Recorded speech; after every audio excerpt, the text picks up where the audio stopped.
So ఇది మన క్రైస్తవ జీవితంలో స్టాండర్డ్స్, ఇవన్నీ స్టాండర్డ్స్.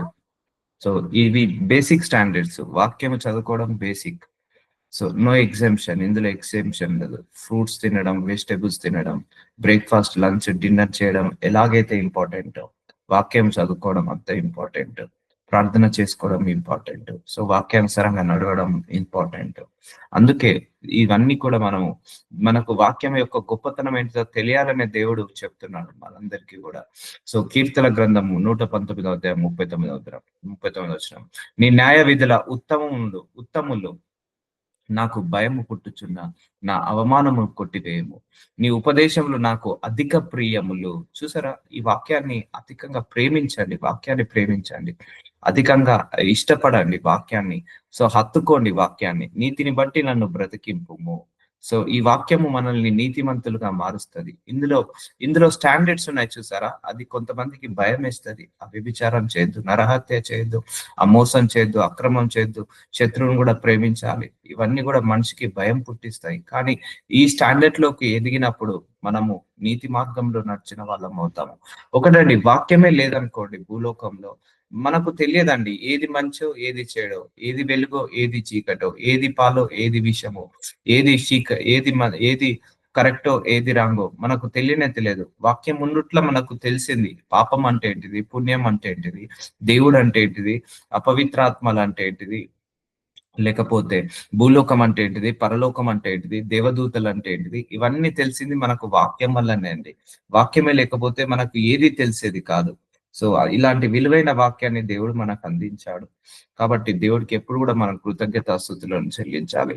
యెహోవా, నీ కనికరములు నా యుద్ధకు రానిము, నీ మాట చొప్పున నీ రక్షణను రానిము. చూసారా, ఆయన మాట అంటే ఏంటిది, వాక్యమే ఆయన మాట. సో నీ రక్షణ రానిము. సో వాక్యం విన్న వాళ్ళు రక్షణలోకి వస్తారండి. వాక్యం విన్న వాళ్ళు రక్షించబడతారు. సో రక్షించబడిన తర్వాత ఏ క్రైస్తవుడికైనా కావాల్సింది వాక్యం అండి. ఇప్పుడు కడుపులో ఉన్న బేబీ బయటికి రాగానే పాలిస్తారు. సో అది బేసిక్ అది. అలాగే ఏ వ్యక్తి అయినా రక్షించబడగానే వాడికి వాక్యం ఇవ్వాలి. సో అది చాలా ఇంపార్టెంట్ అండి. చాలా మంది రక్షించబడ్డ తర్వాత ఎందుకు తొలగిపోతున్నారంటే వాక్యము సరిగా లేక, వాక్యానుసారంగా బ్రతకలేక, వాక్యము వాళ్ళకు అందక వాళ్ళు తొలగిపోతున్నారు. చాలా మందిని గమనించాను. అప్పుడు నన్ను నిందించే వారికి నేను ఉత్తరం ఇయ్యగలను. ఏలైనగా నీ మాట నమ్ముకొని ఉన్నాను. చూసారా అండి, నీ మాట నమ్ముకొని ఉన్నాను. వాక్యాన్ని నమ్మాలి ఎప్పుడైనా కూడా. సో వాక్యాన్ని విని వదిలేయడం కాదు, యాక్సెప్ట్ చేయాలి, బిలీవ్ చేయాలి. వాక్యాన్ని ఎప్పుడైనా నమ్మాలి, యాక్సెప్ట్ చేయాలి, బిలీవ్ చేయాలి. అప్పుడు నీకు ఎన్ని శ్రమలు వచ్చినా ఒకటే గుర్తుపెట్టుకోండి, వాక్యాన్ని వదలొద్దు. వాక్యాన్ని వదిలేసావంటే దేవుణ్ణి వదిలేసినట్టే. ఎన్ని శ్రమలు వచ్చినా కూడా వాక్యానుసారంగానే బ్రతుకు, వాక్యంలోనే నిలబడు, వాక్యంలోనే జీవించు, వాక్యానుసారంగా జీవించు. అప్పుడు నీవు ఎన్ని శ్రమలు వచ్చినా కూడా అవన్నీ కూడా కొట్టుకొని వెళ్ళిపోతాయి. సో ఆ వాక్యాన్ని స్టాండర్డ్ లో ఉండాలి మనం. ఆ వాక్యం అనే స్టాండర్డ్ లోకి ఎదిగి అక్కడ మనం నిలబడాలి వాక్యాన్ని ఫుల్ఫిల్ చేయడానికి. నా నోటి నుండి సత్యవాక్యమును ఏమాత్రము తీసివేయకుము, నీ న్యాయ విధుల మీద నా ఆశ నిలిపి ఉన్నాను. చూసారు, ఆశ కలిగి ఉండాలి. వాక్యానుసారంగా బ్రతకాలని, వాక్యానుసారంగా చదవాలని, వాక్యాన్ని చదువుకోవాలని, వినాలని ఆశ కలిగి ఉండాలి ఎప్పుడైనా కూడా. సో సత్యవాక్యము ఏ మాత్రము తీసివేయకంటున్నాడు నా నోటి నుండి. సో ఈ వాక్యము చదువుకొని, ఈ వాక్యం మాట్లాడే మాటలలో సత్యం ఉంటుందండి.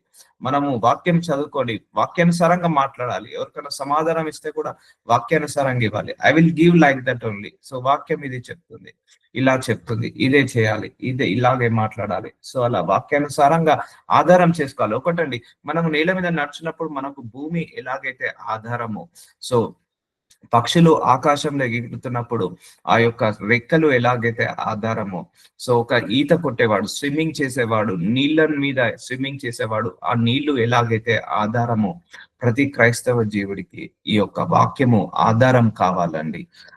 ఆధారం ఉండాలి అంటే దీన్ని బేస్ చేసుకోవాలి, దీన్ని పిల్లర్ లాగా చేసుకోవాలి.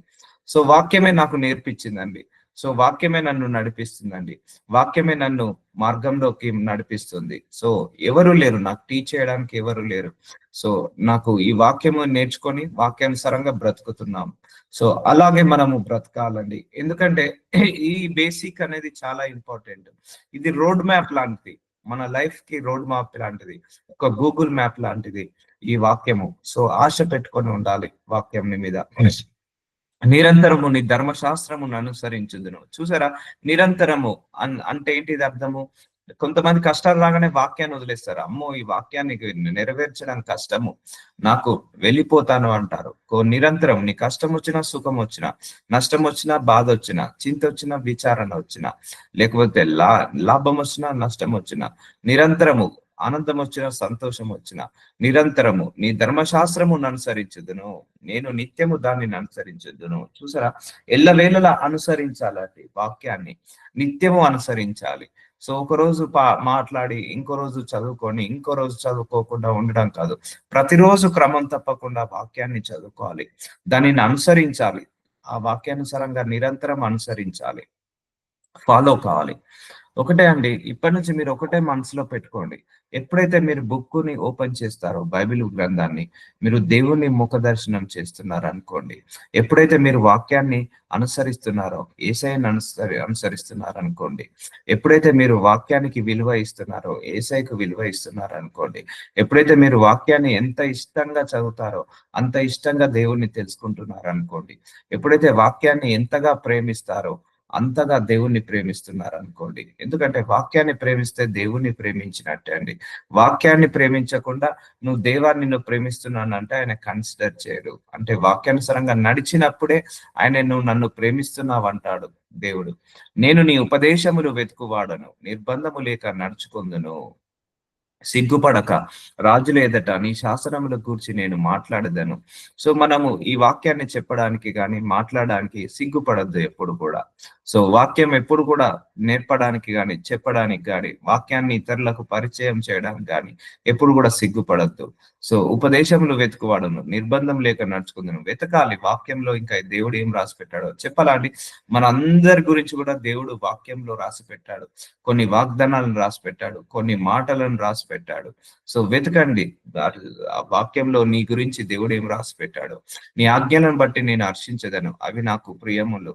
సో ప్రియములు అంటే ఇష్టపడాలని చెప్తున్నాను కదా. వాక్యాన్ని ఇష్టపడకుండా అయితే మనము వాక్యాన్ని చదవలేమండి, అర్థం చేసుకోలేము. ప్రేమించాలి, వాక్యాన్ని ప్రేమించాలి, వాక్యాన్ని ఇష్టపడాలి, సంతోషపడాలి. ఆజ్ఞలను బట్టి హర్షించదను. ఆయన పెట్టిన ఆ ఆజ్ఞలు స్టాండర్డ్స్ సంతోషించేది, ఎందుకంటే అవి మనకు మంచి చేసేది కానీ చెడు చేసేది కానే కాదండి. మనకు అవన్నీ కూడా మంచి చేసేటిదే, మంచి మార్గంలో నడిపించేటిదే.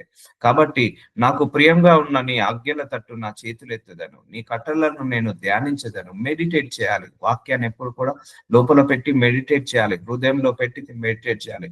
ఒక చిన్న వర్స్ తీసుకోండి, మీకు నచ్చిన వాక్యాన్ని అది మనసులో పెట్టుకొని మెడిటేట్ చేస్తూ ఉండండి. ఒకటే అండి, వాక్యం ఎక్కడైతే బోధించబడుతుందో అక్కడ పరిశుద్ధాత్మ దేవుడు పనిచేస్తాడు. వాక్యం ఎక్కడైతే మాట్లాడబడుతుందో, ఎక్కడైతే చదవబడుతుందో, ఎక్కడైతే మెడిటేట్ చేయబడుతుందో వాళ్ళ శరీరంలో పరిశుద్ధాత్మ దేవుడు పనిచేయబడతాడు.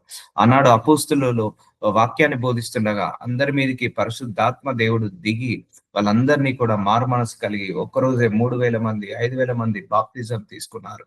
సో అలా శక్తి ఉంటుందండి వాక్యము. ఎందుకంటే పరిశుద్ధాత్మ దేవుడు సహాయము లేకుండా వాక్యాన్ని చదవలేము, పరిశుద్ధాత్మ దేవుడు సహాయం లేకుండా వాక్యాన్ని బోధించలేము, పరిశుద్ధాత్మ దేవుడి సహాయం లేకుండా వాక్యాన్ని వినలేము, పరిశుద్ధాత్మ దేవుడి సహాయం లేకుండా వాక్యానుసారంగా నడవలేము. సో ఆ శక్తి, పరిశుద్ధాత్మ దేవుడి యొక్క శక్తి, ఆ ఆత్మ పని చేస్తుంటా ఉంటది ఈ వాక్య విషయంలో. కాబట్టి నువ్వు ఎప్పుడు బైబిల్ ఓపెన్ చేసినా, ఎప్పుడు బైబిల్ చదివినా, ఎప్పుడు వాక్యానుసారంగా నడిచినా అది దేవుడి యొక్క శక్తి లోపలికి నువ్వు ఎదుగుతుంటా అంటావు. నీ సేవకుని దయచేయబడిన మాట జ్ఞాపకం చేసుకొనుము, దాని వలన నీవు నాకు నిరీక్షణ పుట్టించి ఉన్నావు. నీ వాక్యము నన్ను బ్రతికించున్నది, నా బాధలలో ఇదే నాకు నెమ్మది కలిగించుచున్నది. చూసారా అండి, ఈ వాక్యము బ్రతికిస్తదండి. ఎందుకంటే ఇప్పుడు నువ్వు కష్టాల్లో ఉన్నావు అనుకో, 3 పూటల భోజనం చేస్తే నెమ్మది రాదు, సో పడుకుంటే నెమ్మది రాదు. కానీ వాక్యాన్ని చదువుకో, వాక్యాన్ని విను, నీకు నెమ్మది వస్తుంది, శాంతి వస్తుంది, దీర్ఘశాంతం వస్తుంది, సమాధానం వస్తుంది.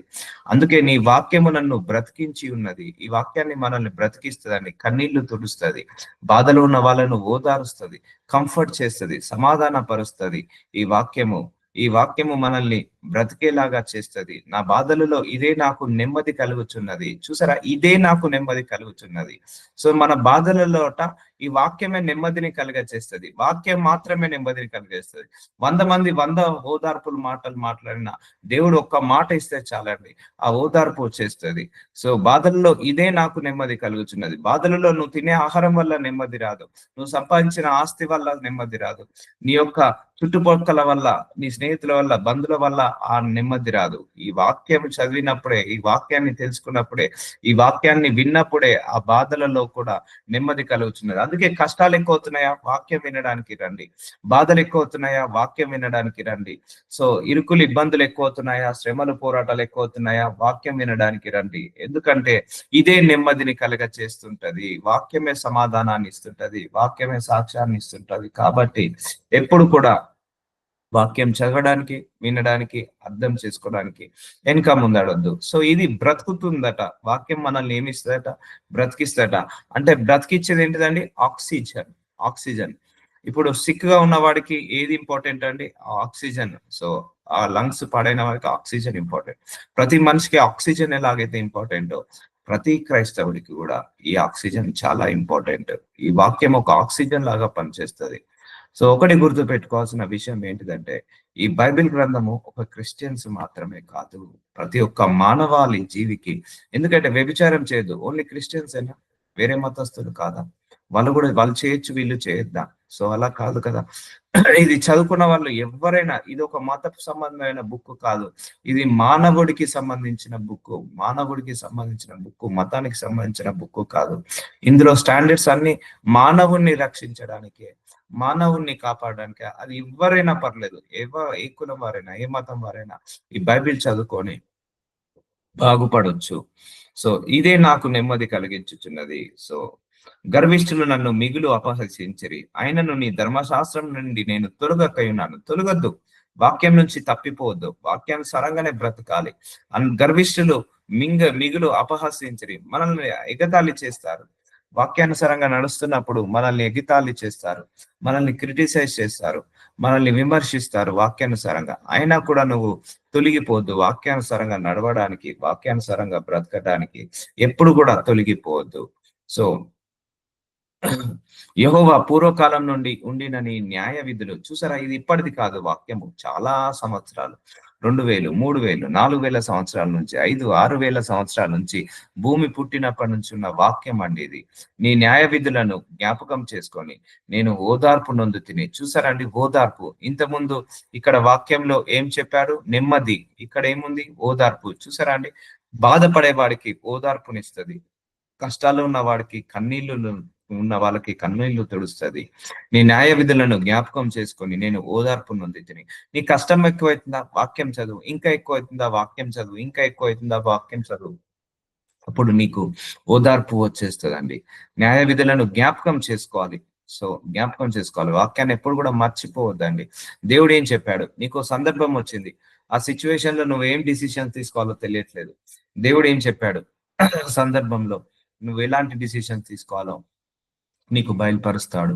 నీ ధర్మశాస్త్రం విడిచి నడుచుచున్న భక్తిహీనులను చూడగా నాకు అధిక రోషము పుట్టుచున్నది. సో వాక్యాన్ని విడిచి నడవద్దండి. సో దేవుడు ఏవైతే స్టాండర్డ్స్ చెప్పాడో ఆ స్టాండర్డ్స్ లో మనము నిలబడాలి, ఆ స్టాండర్డ్స్ ని పాటించాలి. సో దాన్ని విడిచి వెళ్ళిపోవద్దు. వాక్యాన్ని విడిచి వెళ్ళామంటే దేవుని విడిచి వెళ్ళినట్టే అండి. సో అదొకటి సూత్రికంగా తీసుకోండి. యాత్రికుడనైనా నేను నా బసలో పాటలు పాడుకొను, నీ కట్టడలు హేతువులాయను. మనందరం యాత్రికులం అండి. ఈ భూలోకంలో మనందరము కూడా ఎవరము? ఈ లోక యాత్రికులము. అంటే మనం పుట్టినచ్చ నుంచి మరణించే వరకు ఈ వాక్యానుసారంగా బ్రతకడమే మన జీవితము. ఈ వాక్యానుసారంగా బ్రతికి మనము పరలోకంలో యేసయ్యను కలుసుకోవడమే. సో ఈ వాక్యము తెలియకుండా పరలోకానికి వెళ్ళలేము. ఈ వాక్యము చదువుకోకుండా, ఈ వాక్యానికి అనుకూలంగా వెళ్ళకుండా మనం పరలోకానికి వెళ్ళలేము. ఈ వాక్యమే మనల్ని పరలోక రాజ్యానికి ద్వారాలను ఓపెన్ చేస్తుంది. ఈ వాక్యమే మనల్ని పరలోక రాజ్యంలోకి స్థిర నివాసము కలిగేలాగా చేస్తుంది. మనం అంటే ఎవరబట? ఇవి యాత్రికులం మనందరము కూడా. ఇవి నేర్చుకొని మన డెస్టినేషన్ కి వెళ్ళాలి. యెహోవా రాత్రి వేళ నీ నామమును స్మరణ చేయుచున్నాను, నీ ధర్మశాస్త్రమును అనుసరించి నడుచుకొనుచున్నాను. సో దివారాత్రులు వాక్యం చదువుకున్న వాళ్ళు ధన్యులు అంటాడు దేవుడు. సో వాక్యం చదువుకోవడానికి ఇదే టైం, ఇంతే టైం అవసరం లేదండి. పొద్దున చదువుకోవచ్చు, మధ్యాహ్నం చదువుకోవచ్చు, రాత్రి చదువుకోవచ్చు, మధ్యరాత్రి చదువుకోవచ్చు. సో ఇదే టైము, ఇంతే టైంలో కాదు. సో ఏ టైంలో అయినా చదువుకోవచ్చు. There is no specific time. నువ్వు మిడ్‌నైట్ మెయిల్‌కొచ్చిందా వాక్యం చదువుకోవచ్చు, ప్రార్థన చేసుకోవచ్చు. మధ్యాహ్నం ఒక అర్ధగంట సమయం ఉందా, వాక్యం చదువుకొని ప్రార్థన చేసుకోండి.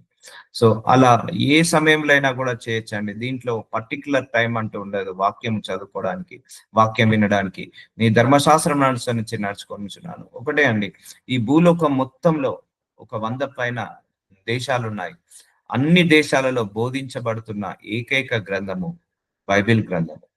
అన్ని వేళలా 24/7. ఇప్పుడు మనం మార్నింగ్ 7:00 ఉన్నాము వేరే కంట్రీలో. ఇప్పుడు నైట్ అవుతది. ఇప్పుడు గూడా ఆ కంట్రీలో బోధించబడుతుంటా ఉంటది. సో, ఈరోజు శనివారం కొంతమందికి. సో, శనివార ప్రార్థనలు జరుగుతుంటా ఉంటాయి. కొన్ని దేశాల్లో ఈరోజు ఆదివారము. ఆదివార ప్రార్థనలు జరుగుతుంటా ఉంటాయి. సో, ఇలా చెప్పుకుంటూ పోతే చాలా చాలా ఈ గ్రంథము భూలోకమంతా గూడా విస్తరించుందండి. సో, ఈ గ్రంథము భూలోకమంతా గూడా బోధించబడుతుంది. 24/7 365 డేస్ బోధించబడుతూనే ఉంది. సో, మనకి ఈరోజు సండే, రేపు ఇంకొకరికి సండే, రేపు భూలోకమంతా బోధించబడుతుంటది. సో, అంత గొప్ప బుక్ ఇది. స్ప్రెడ్ కావాలి. ఈ వాక్యం ఎప్పుడైనా ఎలా వెళ్ళాలంటే, ఒక ఎయిర్ స్ప్రెడ్ అయినట్టుగా ఈ వాక్యము స్ప్రెడ్ అవ్వాలి. సో, నీ ధర్మశాస్త్రం అనుసరించి నడుచుకొనుచున్నాను.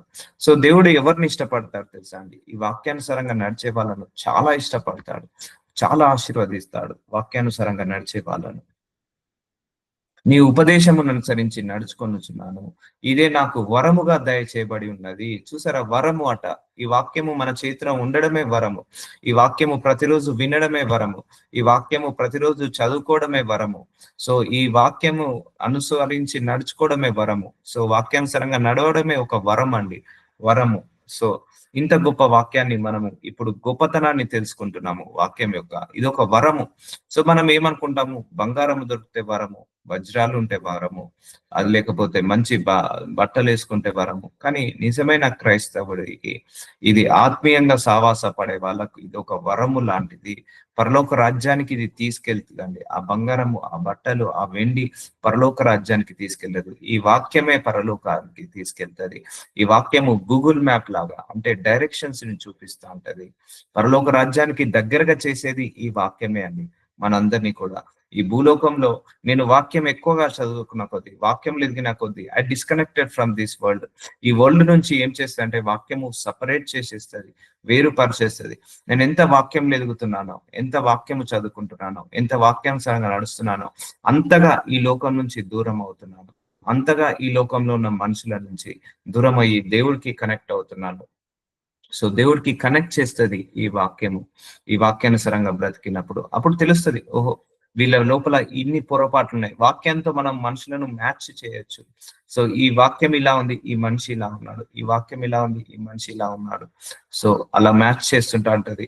సో సపరేట్ చేసేసింది ఈ లోకం నుంచి, ఈ పాపం నుంచి, ఈ దోషం నుంచి, ఈ సాంప్రదాయాల నుంచి, ఈ ఆచారాల నుంచి, అన్నిటి నుంచి ఈ వాక్యం ఏం చేస్తుంది అంటే వేరుపరిచేస్తుంది, చీకట్లో నుంచి వెలుగులోకి లాగేస్తుంది. సో అలా పనిచేస్తుంటదండి వాక్యము. అందుకే మనందరికి ఇది ఒక వరము. దేవుడు వాక్యం ప్రతిరోజు వినడం కూడా ఒక వరం అండి. ప్రతిరోజు ఈ వాక్యానుసారంగా నడవడం కూడా ఒక వరము. చదువుకోవడం కూడా ఒక వరము అండి. ఎందుకంటే అక్కడ దైవ శక్తి పనిచేస్తుంది, మానవ శక్తి పనిచేయదు. మానవ మేధస్సుకి అర్థం కాని పుస్తకము ఈ యొక్క వాక్యము. చాలా మంది చాలా మర్మాలు చెప్తున్నారంటే దేవుడి ఆత్మ వాళ్ళ లోపల ఉంది కాబట్టే అన్ని మర్మాలు చెప్తున్నారు. యెహోవా నీవే నా భాగము, నీవే నా భాగము, నీ వాక్యములను అనుసరించి నడుచుకుందునని నేను నిశ్చయించుకొనున్నాను. సో ఒక ఒక ఒక నిర్ణయం తీసుకోవాలి. ఈ వాక్యానుసారంగా బ్రతకాలి. ఎన్ని కష్టాలు వచ్చినా, ఎన్ని శ్రమలు, ఎన్ని అవమానాలు వచ్చినా ఈ వాక్యానుసారంగా బ్రతకాలని ఒక నిర్ణయం తీసుకోవాలంటున్నాడు. నిశ్చయించుకున్నాను, నడుచుకుందునని నిశ్చయించుకున్నాను. నీవే నా భాగము. It's a part of our life అండి. వాక్యం అనేది part of our life. So కాబట్టి దానిని స్వీట్నెస్ గా తీసుకోండి. ఒక స్వీట్ ని ఎలా తీసుకుంటామో అలాగా తీసుకోండి. ఇష్టంగా తీసుకోండి, మాధుర్యంగా తీసుకోండి, ప్రియంగా తీసుకోండి. ఆ వాక్యాన్ని తీసుకోవడం అంటే చదవండి. నువ్వు ఇష్టంతో చదివినప్పుడు దేవుడు ఇంకా గొప్ప మర్మాలను బయటపరుస్తాడండి. మీ అందరికీ కూడా బయలుపరుస్తాడు, నాకొక్కడికే కాదు. కటాక్షించుమని నా పూర్ణ హృదయంతో నిన్ను బతిమాలుకొనుచున్నాను. నీవిచ్చిన మాట చొప్పున నన్ను కరుణింపుము. సో చూసారా అండి, ఆ మాటలో కృప ఉంది, కనికరం ఉంది, దయ ఉంది, ప్రేమ ఉంది, వాత్సల్యం ఉంది. ఆయన మాటల్లో నీతి ఉంది, నిజాయితీ ఉంది, అయ్యా ధర్మం ఉంది ఆయన వాక్యములో. సో ఇన్ని మిక్స్డ్ బుక్ ఇది, ఒకటే అని కాదు, ఒక 100 రకాల ఫీలింగ్స్ ఉన్న బుక్ ఇదని. కానీ ఈ వాక్యాన్ని నెరవేర్చేటప్పుడు మన ఓన్ ఫీలింగ్స్ పనిచేయవండి. సో వాక్యాన్ని నెరవేర్చాలి. మన సొంత ఎమోషన్స్, మన సొంత ఫీలింగ్స్, మన సొంత అభిప్రాయాలు, మన సొంత అలవాట్లు మానుకున్నప్పుడే ఈ వాక్యాన్ని నెరవేర్చగలుగుతాను. నా మార్గములు నేను పరిశీలన చేసుకొంటిని.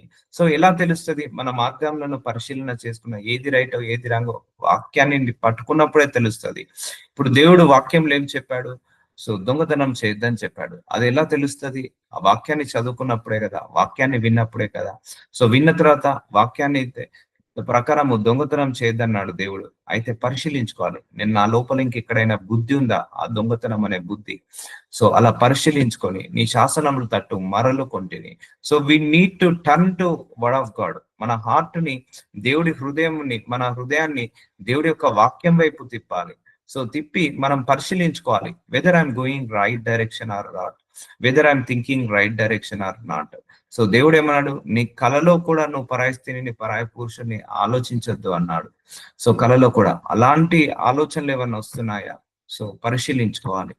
సో దొంగతనం చేయొద్దన్నాడు, వ్యభిచారం చేయొద్దన్నాడు, మత్తు పదార్థాలు తీసుకోవద్దన్నాడు, ఇతర సాంప్రదాయాలకు వెళ్ళొద్దన్నాడు. సో టెస్ట్ చేసుకోవాలి, whether we are working with the right direction or not, whether we are following the right direction or not. So correct స్థితిలో ఉన్నామా లేదా, కరెక్ట్ పరిస్థితిలో ఉన్నామా లేదా అని ఆలోచించాలి. సో టెస్ట్ చేసుకోవాలి, మనం వాక్యానుసారంగా బ్రతుకుతున్నామా లేదా అని. నీ ఆజ్ఞలను అనుసరించుటకు నేను జాగు చేయక త్వరపడితిని. వెనక ముందడద్దండి, వాక్యాన్ని నెరవేర్చడానికి వెనక ముందడద్దండి. సో వాక్యాన్ని రిజెక్ట్ చేసామంటే దేవుని రిజెక్ట్ చేసినట్టే, వాక్యానికి వ్యతిరేకంగా వెళ్ళామంటే దేవుడికి వ్యతిరేకంగా వెళ్ళినట్టే. భక్తిహీనుల పాశములు నన్ను చుట్టుకొని ఉన్నను, నీ ధర్మశాస్త్రము నేను మరవలేదు. మరవద్దు వాక్యాన్ని కూడా. సో ఎంతమంది ఎన్ని అవమానం వచ్చినా, నింద వచ్చినా, శ్రమలు వచ్చినా, పోరాటాలు వచ్చినా, యుద్ధాలు వచ్చినా, సునామీలు వచ్చినా, ఉపద్రవంలు వచ్చినా, గొడవలైనా, కొట్లాటలైనా, ఏ స్థితిలో అయినా కూడా గుర్తు పెట్టుకోండి, నువ్వు వాక్యాన్ని వదలొద్దు, వాక్యాన్ని మరవద్దు ఎప్పుడైనా కూడా. న్యాయమైన నీ విధులను బట్టి నీకు కృతజ్ఞతాస్తుతులు చెల్లించుటకు అర్ధరాత్రి వేళ నేను మేల్కొని వాడను. సో మనం థ్యాంక్స్ చెప్పాలి, దేవుడు ఇంత మంచి వాక్యాన్ని మనకి ఇచ్చాడు. ఎందుకంటే కొన్ని కోట్ల మందికి లేదండి ఈ వాక్యము లేక నశించిపోతున్నారు. ఉన్నవాళ్ళు చదవక నశించిపోతున్నారు, లేని వాళ్ళు లేక నశించిపోతున్నారు, ఉన్నవాళ్ళు ఉన్నాక నశించిపోతున్నారు. కాబట్టి మనకు ఇవన్నీ కూడా ఇచ్చాడు దేవుడు. అర్ధరాత్రి వేళ మేల్కొని వాడను, నీ అందు భయభక్తు గల వారందరినీ, నీ ఉపదేశములను అనుసరించే వారికి నేను చెలుకాడును. సో భయభక్తులు, సో ఈ వాక్యానుసారంగా నడిచే వాళ్ళే భయభక్తులు ఉన్న వాళ్ళండి. అమ్మో దేవుడు వ్యభిచారం చేయొద్దన్నాడు, నేను చేయను. అమ్మో దేవుడు మత్తు పదార్థాలు తీసుకోవద్దన్నాడు, నేను తీసుకోను. సో ఇది వాక్యానికి నువ్వు ఎప్పుడైతే విలువ ఇస్తావో, వాక్యానికి ఎప్పుడైతే భయపడతావో, దేవుడికి విలువ ఇచ్చినట్టే, దేవుడికి భయపడ్డట్టే. ఈ వాక్యానుసారంగా నడిచే వాళ్ళను దేవుడికి స్నేహితులు అవుతారండి, దేవుడికి చెలికాడలు అవుతారు. యెహోవా భూమి నీ కృపతో నిండి ఉన్నది, నీ కట్టడలను నాకు బోధింపుము. ఈ భూలోకం అంతా కూడా దేవుడి యొక్క చిత్తం ఏంటంటే తన వాక్యాన్ని స్ప్రెడ్ చేయాలని, వాక్యంతో నిండుకోవాలని. ప్రతి ఒక్కరి గృహంలో భూలోకంలో వాక్యం ఉండాలని, ప్రతి ఒక్కరి మనస్సులో భూలోకంలో వాక్యం ఉండాలని, ప్రతి ఒక్క రాష్ట్రంలో, ప్రతి ఒక్క దేశంలో, ప్రతి ఒక్క ప్రపంచంలో, ప్రతి ఒక్క మారుమూల గ్రామం నుంచి దేశ విదేశాల వరకు ఈ వాక్యము భూలోకం అంతా స్ప్రెడ్ కావాలనే దేవుడు కొంతమందిని దైవజనులను తయారు చేసి ఈ వాక్యాన్ని భూలోకం అంతా కూడా మారుమూల గ్రామాలలో, కొండలలో, పట్టణాలలో, పల్లెలలో బోధింప చేస్తున్నాడు. సో ఈ భూలోకం అంతా కూడా తన వాక్యము నిండాలని దేవుడు కోరుకుంటున్నాడు.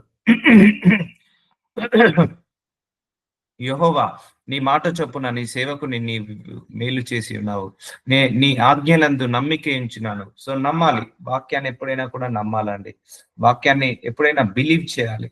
సో నమ్మకుండా అయితే దేవుణ్ణి నమ్మలేమండి. మంచి వివేచన, మంచి జ్ఞానము నాకు నేర్పించుము. సో వాక్యము జ్ఞానాన్ని ఇస్తుంది, వివేచన ఇస్తుంది, యథార్థ హృదయం ఇస్తుంది, క్షమించే గుణాన్ని నేర్పిస్తుంది. చాలా నేర్పించిందండి నాకైతే ఈ వాక్యము. ఎవరు నేర్పించలేనంతగా ఈ వాక్యం నేర్పించింది. వాక్యం ఎలా ఉంటుందంటే అమ్మ, ఇలా చదువుతుంటా అంటే నీకు దగ్గరగా కూర్చోబెట్టి నేర్పించినట్టు నేర్పిస్తుంది వాక్యము. ఇలాగే చదువుకుంటూ వెళ్ళండి. ఒక్కొక్క అక్షరము, ఒక్కొక్క పదము ఇలా చదువుకుంటూ వెళ్ళండి. ఒక గురువు నీకు ఎలాగైతే పక్కన కూర్చోబెట్టి నేర్పిస్తారో, ఒక తల్లిదండ్రులు ఎలాగైతే పక్కన కూర్చోబెట్టి నేర్పిస్తారో, అలాగే వాక్యము నీకలా నేర్పిస్తదండి. అన్ని నేర్పిస్తది. సో, నీ మనస్సుని మార్చేటట్టుగా, నీ ప్రవర్తనను మార్చేటట్టుగా, ఒక శిల్పి ఒక రాయిని తీసుకొని ఎలాగైతే ఇట్లా మెల్లిమెల్లిగా చెక్కుతాడో, ఈ వాక్యం గూడా చదువుకుంటే గూడా మన ప్రవర్తనను, మన బిహేవియర్‌ని, మన క్యారెక్టర్‌ని గూడా అలాగే చెక్కుతూ ఉంటాయి. ఒక స్వరూపంలోకి మారుస్తది మనందరిని గూడా. శ్రమలు కలగక మునుపు నేను త్రోవ విడిచి తిని, ఇప్పుడు నీ వాక్యమును అనుసరించి నడుచుకొనుచున్నాను. చూసారా? వాక్యానికి విరుద్ధంగా వెళ్తే శ్రమలు కలుగుతాయండి. శ్రమలు కలుగుతాయి. సో, నీ వాక్యమును అనుసరించి నడుచుకొనున్నాను. నీవు దయాళుడవై మేలు చేయుచున్నావు. నీ కట్టడలను నాకు బోధింపువు. సో, ఆయన బోధించమని అడుగుతున్నాడు. సో, ఎట్టి పరిస్థితిలో వాక్యాన్ని విడవద్దు. ఎట్టి పరిస్థితిలో వాక్యాన్ని వదులుకోవద్దు. గర్విష్ఠులు నా మీద అబద్ధపు కల్పించుదురు. అయితే పూర్ణ హృదయంతో నేను నీ ఉపదేశములను అనుసరింతును. సో, ఏం చేయమంటున్నాడు? పూర్ణ హృదయంతోట మనము ఆయన ఉపదేశములను అనుసరించాలి.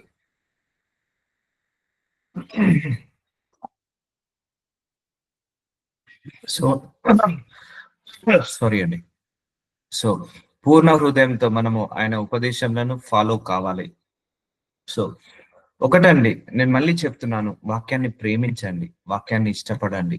ఇష్టంతో చదవండి. భయముతో, భక్తితో చదవండి.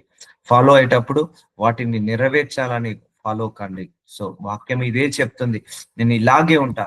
1000 మంది 1000 రకాలుగన్నా గూడా ఇలాగే ఉంటా. నాకు వాక్యానుసారంగా బ్రతుకుతున్నప్పుడు విపరీతమైన శోధనలొచ్చాయి. విపరీతమైన శోధనలు. వస్తూనే ఉంటాయి. ఎందుకంటే నా చుట్టూ ఉన్నంతా కూడా వేరే ప్రజలు, అన్య ప్రజలు. సో, నేను వాక్యాన్ని నెరవేర్చాలి. కానీ వాళ్ళ పద్ధతులు, వాళ్ళ ఆచారాలు వేరు. సో, వాటిని ఫోర్స్ చేస్తుంటా అంటారు. కానీ మనం వాక్యాన్నే పట్టుకొని ఉండాలి. సో, ఎవరు ఎంత ఫోర్స్ చేసినా, ఎవరు ఎన్ని రకాలుగా మాటలు అన్నా, మనము వాక్యాన్ని నెరవేర్చినప్పుడు మనము దేవుడికి నిజమైన బిడ్డలాగా బ్రతుకుతాము. దేవుడి యొక్క బిడ్డవని నువ్వు ఎప్పుడు అనపడతావో తెలుసా అండి? ఎప్పుడైతే ఈ వాక్యానుసారంగా తూచా తప్పకుండా పాటిస్తావో అప్పుడే దేవుడి బిడ్డలంగా మనము నిలువబడతాము. సో, వారి హృదయము కొవ్వు వలె మందముగా ఉన్నది. చూసారా? మన చుట్టూ ఉన్న ప్రజలంతా different people. We are the different people. So, మన మన యొక్క వర్డ్ ఆఫ్ గాడ్ వాళ్ళకు వెర్రితనంగా అనిపిస్తది. కానీ నేను నీ ధర్మశాస్త్రం బట్టి ఆనందించుచున్నాను. నువ్వు వాక్యాన్ని నెరవేర్చే టైంకి నిన్ను 100 మంది 100 రకాలుగా అనుకున్నా, 1000 మంది 1000 రకాలుగా అనుకున్నా కూడా ఈ వాక్యాన్ని నెరవేరుస్తున్న సమయంలో నువ్వు ఆనందించు. యెస్, 100 మంది నన్ను తిరస్కరించారు. బట్ అయినా కూడా నేను ఈ వాక్యాన్ని నెరవేర్చానని సంతోషించు. ఈ వాక్యానుసారంగా బ్రతికానని సంతోషించు. నేను నీ కట్టలను నేర్చుకున్నట్లు శ్రమ నొంది ఉండుట నాకు మేలాయను. సో, వస్తుంటా ఉంటాయి. వాక్యానుసారంగా బ్రతికేటప్పుడు శ్రమలు వస్తుంటా ఉంటాయి. పరీక్షలు వస్తుంటా ఉంటాయి. ఈ వాక్యాన్ని పట్టుకున్నప్పుడు నువ్వు ఎక్కువగా గాలివానలాగా మనల్ని కొట్టుకొని పోవడానికి వస్తుంటా ఉంటాయి. కానీ నువ్వు ఆ వాక్యాన్ని అలాగే పట్టుకొని ఉండు. ఇవన్నీ పరీక్షల గుండా నేను వెళ్ళానండి. ఎందుకంటే నేను నా చుట్టూ అంతా కూడా అన్య ప్రజలు ఉన్నారు. సో, వాక్యాన్ని నేను నెరవేర్చాలి. కానీ వాళ్ళు నెరవేర్చనివ్వరు. సో, వాళ్ళు ఫోర్స్ చేస్తుంటా అంటారు. వాళ్ళకి నచ్చినట్టుగా చేయమని, వాళ్ళకి నచ్చినట్టుగా ఉండమని. బట్ మనము వాక్యానికి నచ్చినట్టుగా ఉండాలి. వాక్యానుసారంగా బ్రతకాలి అని మనం ఫోర్స్ చేసుకోవాలి. మనం ఫోర్స్ చేసుకోవాలి ఈ వాక్యాన్ని నెరవేర్చడానికి. లేకపోతే నిలకడగా ఉండలేమండి వాక్యాన్ని. మొండి ధైర్యం ఉండాలి. మొండిగా ఉండాలి. వాక్యం నెరవేర్చే విషయంలో మొండిగా ఉండాలి. 100 మంది 100 చెప్పినా నేను చెయ్యను అంటే చేయను. నా దేవుడు ఇది చేయొద్దని చెప్పాడంటే చేయొద్దు. నేను ఆ సాంప్రదాయాన్ని పాటించొద్దన్నాడు కాబట్టి పాటించను. నా దేవుడు అది వెళ్ళొద్దు అన్నాడు కాబట్టి నేను అక్కడికి వెళ్ళను. అది చూడొద్దన్నాడు కాబట్టి చూడను. సో, మొండిగా ఉండాలి. వాక్యం నెరవేర్చడంలో మొండిగా ఉండాలి.